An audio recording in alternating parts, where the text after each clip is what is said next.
ಆ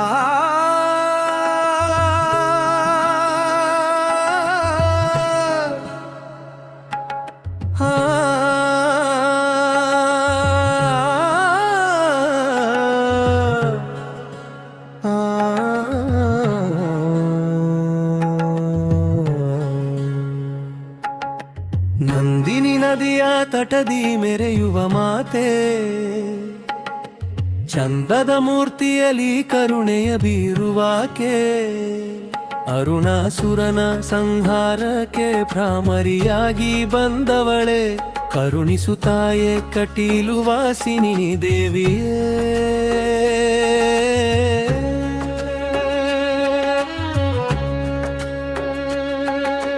ಪಶ್ಚಿಮ ವಾಹಿನಿಯಾಗಿ ಹರಿಯುವ ನಂದಿ ಕಟಿಯಲಿ, ಹಚ್ಚ ಹಸಿರಿನ ನಡುವೆ ನಲಿದಾಡುವ ಸುಂದರಿ, ನದಿಯ ನಡುವಿನ ಈ ಪುಣ್ಯರ್ವೀಪ ಭೂಮಿಯಲಿ, ನೆಲೆಸಿಹಳು ಜಗನ್ಮಾತೆ ಭಕ್ತಿ ಭಾವದ ನೇಮದಿ.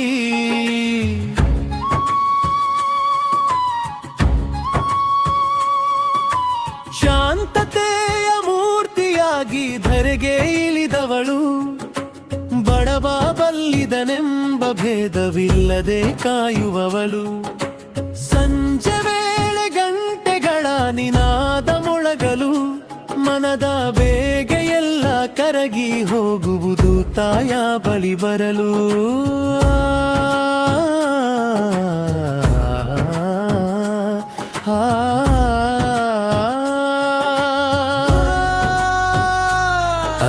ಅರುಣಾಸುರನೆಂಬ ದೈತ್ಯ ಲೋಕವ ಕಾಡಲು, ದೇವತೆಗಳೆಲ್ಲರೂ ಭಯದಿಂದ ನಲುಗಲು, ಆಗ ಜಗನ್ಮಾತೆ ದುಂಬಿಯ ರೂಪ ತಾಳಿ ಬಂದು ಅಸುರನ ಸಂಹರಿಸಿದವಳು.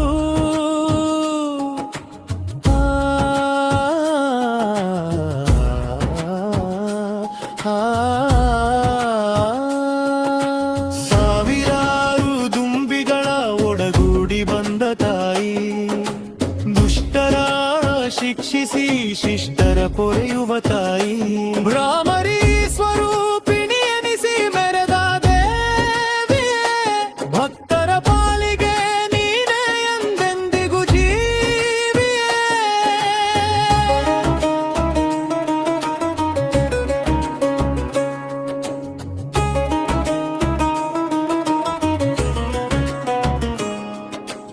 ಯಕ್ಷಗಾನದ ಬಯಲಾಟದ ತವರೂರು ಇದು, ಕಲೆಯ ತಪೋ ಭೂಮಿ ಕಟೀಲು ಕ್ಷೇತ್ರವಿದು, ದೇವಿಗೆ ನೃತ್ಯಗಾನಗಳೆಂದರೆ ಅಚ್ಚುಮೆಚ್ಚು, ಭಕ್ತರ ಕಲಾ ಸೇವೆಯುಲಿ ಎಂದು ಮುಗಿಯದಷ್ಟು, ಕಷ್ಟಗಳ ಕಡಲನಿ ಮುಳುಗಿ ಹವಾನವನಿಗೆ ಆಸರೆಯಾಗಿ ನಿಲ್ಲುವೆ ನೀನೇ ಅವನ ಬಾಳಿಗೆ, ಕಣ್ಣೀರು ಒರೆಸುವ ಕರುಣಾಮಯಿ ತಾಯೇ ನೀನು, ನಂಬಿದವರ ಕೈ ಹಿಡಿದು ನಡೆಸುವ ಜ್ಯೋತಿ ನೀನು.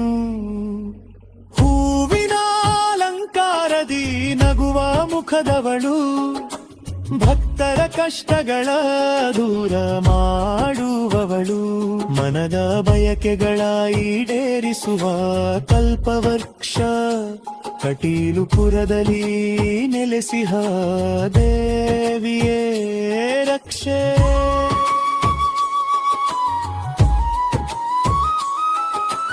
ನಂದಿನಿಯ ನೀರಾಲೆಗಳು ಅಡ್ಡಗಾಲು ಹಾಕಿ ತೊಳೆಯೇ, ಸಂಧ್ಯಾ ಕಾಲದಲ್ಲಿ ದೀಪದ ಬೆಳಕು ಕಣ್ಣಿಗೆ ಮಿನುಗೆ, ದುರ್ಗಾ ಪರಮೇಶ್ವರಿಯ ಚರಣಕ್ಕೆ ಶರಣೆಂದು ತಲೆಬಾಗುವೆನು, ಎಂದೆಂದೂ ನಿನ್ನ ನಾಮವನೇ ಸತತ ಸ್ಮರಿಸುವೆನು.